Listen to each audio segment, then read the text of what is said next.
Okay, so as women and as people, the enemy really tries to silence us with different experiences that we have, like Nyasha was talking about.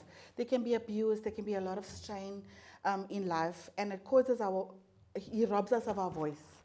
He robs us of our confidence that we have. And God is saying to us that we have a place here. We have a place, and we need to begin to prophesy over our situations, over our lives, and trample the enemy and take up this position that God has given us. Whether you're a man, whether you're a mother, whether you're a lady, whether you're a single, whatever it is, you have a place. So I grew up in a home with parents who really loved Jesus. They still love Jesus. And they taught me about godliness. They taught me about righteousness. And I made mistakes as I grew up, but I really loved Jesus through my life. And I always loved to worship him. So ministry and Jesus have always been a love in my life. So in Pietermaritzburg, where I was very much involved in the church, wanted to get involved in whatever I could. And then I met a handsome man who took me away from Pietermaritzburg, guys. He brought me to Gauteng. And at the time, I felt like I was going to die. But I didn't. I survived. So I moved to Pretoria, and I was excited to be married and got involved in another church, you know. And so even though I grew up with this thing this confidence that was instilled in me by my parents and by being involved in ministry, when I moved here, a whole lot of insecurities came up in my life. It was unbelievable. I was so afraid to make mistakes. I was feeling so extremely intimidated by this new church I got involved in. I think it was because I needed to just fit in and run with the horses, you know. And I was constantly living like I'm going to make a mistake, or I'm not going to be good enough. I'm not going to be the wife that I'm supposed to be in, etc., etc. So there was a journey that I needed to go on. I questioned myself with everything, and I accepted this thing that I was in, and I allowed myself to be in a prison. And it took years. I always look back and I think how I allowed myself, because I allowed it to happen to me. So this illustration of putting on a jacket and then you tie your hands together, and it's impossible for you to take that jacket off if your hands are tied together at the back. This happens when we struggle with believing in ourselves, when we let fear and self-doubt tie us up into knots, and it's impossible for us to succeed. So we have to learn, and I've had to learn over the years, to become confident in the person that God made me. He didn't make me like Herschel. He didn't make me like the other people that were part of that church. He made me me. And I used to be intimidated by everything, even just praying for somebody. I struggled with that because I used to think that people don't want me to pray for them, you know? People don't want me because they want Herschel. You know, Herschel's a prophet, so he prophesies and he spits at he froths at the mouth. I'm joking. You know, he's loud and he's, you know how people are. They come to churches and they're like, they want this pastor or they want this person to pray for them, and it's like, oh, what are you coming to say to me? You're like so quiet, you know, because I don't shout at people. I'm joking. But you understand what I'm trying to say. The personality in ministry is completely different, Herschel and I. And I used to allow those things to affect me, and I needed to realize that God has given me a certain way of doing things, and I needed to come to terms with that and grow in that confidence and live beyond my feelings. It's not easy to live beyond your feelings, but we have to learn to do that. We have to learn to rise above the situation that we are in, to rise above, because feelings are fickle. They're like this today, like that tomorrow, and we've got to learn to rise above that and live up to the potential that we were. So if we make mistakes, it's okay, because we grow when we make mistakes. And that's what life's about. As Nyasha was talking about, every experience that we have, God is preparing us for something. It might not be a formal training that you go to, like pastors' trainings or leadership, whatever's, but life can train us. And God uses everything in our lives to train us if we are willing to be trained. In Romans 8, verse 28, it says, all things work together for the good. That's what it says. And the church, Jesus, ministry, motherhood, fatherhood, as a friend as well. It equips us for the calling. What? Auntyhood. It equips us for the calling that God has placed in our lives. So we must allow the preparation process. And some people will never fulfill the calling on their lives because they are unwilling to go through the preparation process. So you've got to use every opportunity. We've got to use every opportunity. Joyce Meyer says, your pain is someone else's gain.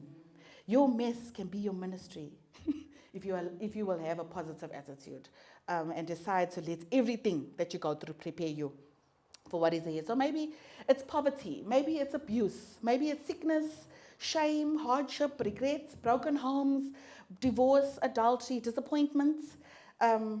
Let us use whatever it is that life throws at us to prepare us for the things that we have in the future. Don't allow the enemy to trap you in a prison like I allowed. Let every experience be something that you can learn from. So how did this happen for me? I had to make a choice, like I said, not to compare myself to other people and to embrace every choice that I've made, whether it be in the past or now. It's done. I can't change that. So I needed to embrace the choices that I made and move forward with it. As a single, I had to do, as a married person, as a married person with children, it takes a little, one step at a time for us to do it. And then we become mothers and we get babies and they're so cute. And all we want to do is just go into this motherland and cut off the world from our lives. And I remember Herschel was very good with that. He constantly reminded me that I'm not only here to be a mother to my children. We are here for a bigger purpose, We can think that our children are everything, but they're not only the things that we need to live for. So I had to take my children with me, and they had to go on the journey with me. I didn't wait until they were big.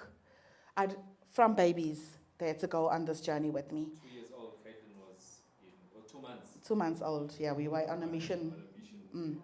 So in Deuteronomy 6, I'm not saying that you must do that, right? But I'm saying that I made a choice to take my children with me.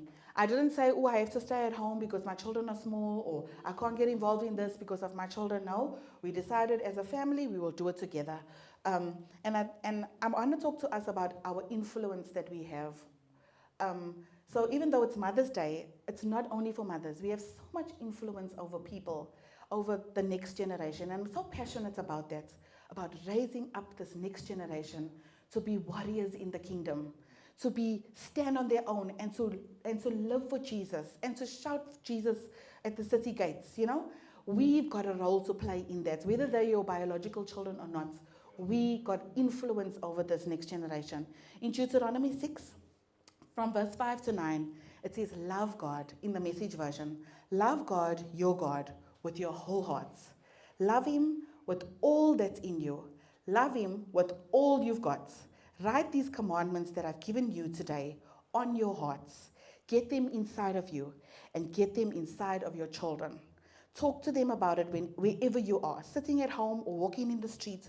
Talk about them from the time you get up in the morning to when you fall into bed at night. Tie them on your hands and your foreheads as a reminder.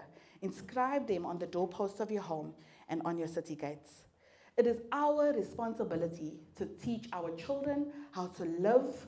We need to teach them what is good and what is bad. We need to teach them how to behave. We need to teach them how to speak.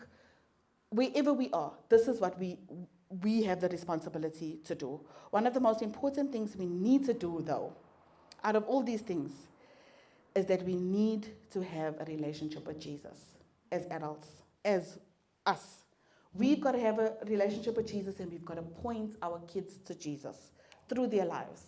The faith that we have as mothers, as parents, as adults will impact the next generation, and it puts them a step ahead of us. Like Herschel was talking about, they got a better platform because of the faith that we can have now. And how we love the Lord and conduct our lives has influence in the lives of our children. And I know that from experience.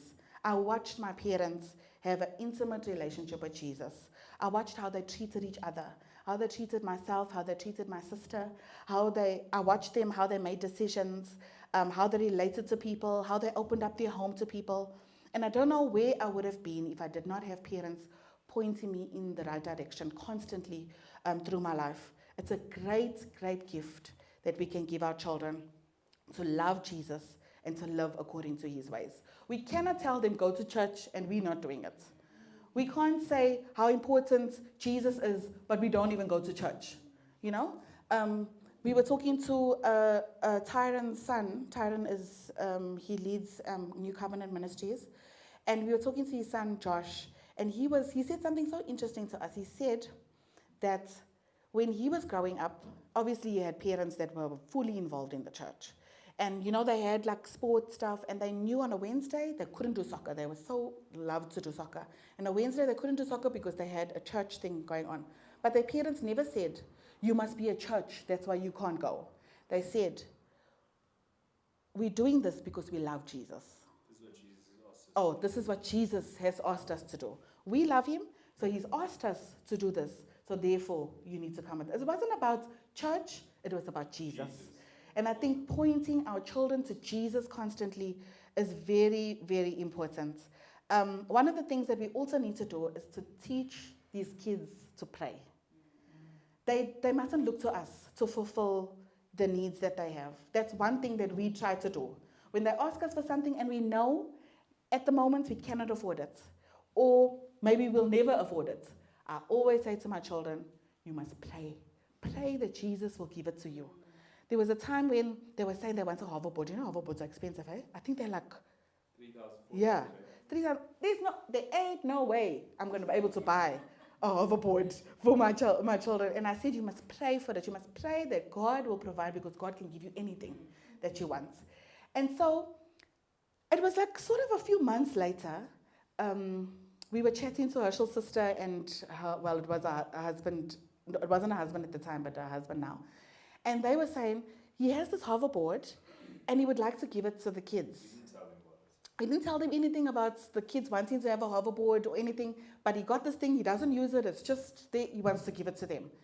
And when they got this hoverboard, they remembered that they prayed, and this is how God broke through. Yes, somebody else, he'll use other people to give it to you, but we've got to teach our children to pray. Jesus said, let the little children come to me and do not hinder them. That's in Luke. For the kingdom of God belongs to such as these. In Matthew 18 verse 3 it says, truly I tell you, unless you change and become like little children, you will never enter the kingdom of heaven. God always welcomes children into his presence. He's wanting them to develop a vital and prayerful communication that can maintain through their lives. If we can just instill that into our children, we have given them everything that they need. And there's a great onslaught on children today. We know that. There's child pornography, there's human trafficking, there's kidnapping, there's rape, there's abuse, there's child prostitution, even divorce.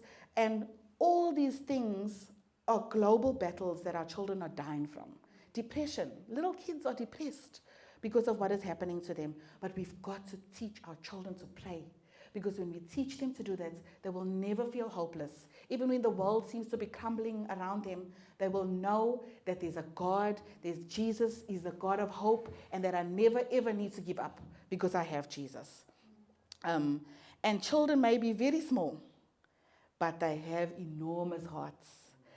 They feel deeply about problems and suffering in the world, and they can pray with compassion, which is the key to pray. I know my kids, when we're watching something, you know, Herschel and I, we've gone through life, so we feel like that's nothing.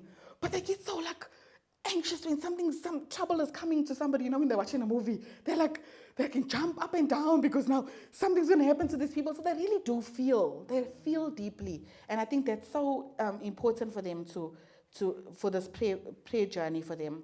They talk to God from their hearts and about the pain that they see and experience in the world. And our children need to feel comfortable talking to God. We've got to teach the kids. I'm reminding you that I'm not only talking to parents, I'm talking to anybody who has influence over children. And then also, we must teach them to be courageous. We must teach them to be brave and to be bold. And the only way we can do that is if we're doing it ourselves. So sometimes we don't feel like we're courageous, but we must just pretend. You know, when you act like you're doing it. Yeah, you can pretend. You can pretend like you got everything together. You know, even though inside you're not feeling it. My mother, when I just got married, she was diagnosed with breast cancer and she had a mastectomy. And it was so horrible because firstly, I was away from her for the first time ever in my life, and something so huge had to happen. You know, this husband of mine that took me away. And one thing that I learned, and I always remember about my mother through that journey of her breast cancer, was that she was so courageous. She was so positive. She always spoke about it's going to be okay. She was like comforting us through this whole process, you know, even though she was the one that was going through it. But she really taught me about not being afraid about what life throws at you. And that only comes with a strong relationship with God. We've got to do that. If I can just encourage you in that. Have a strong relationship with God, and you will find that it will pass on to your children, and discouragements will not take hold of them. Even though it's easy for that to happen, but we can teach them that they don't need to give into it. So none of us are perfect. We haven't arrived, but we've got to be part of this thing. We can't just watch and be spectators of what's happening. We've got to be a part of it, influence the next generation, and don't exclude ourselves. Let's run this race.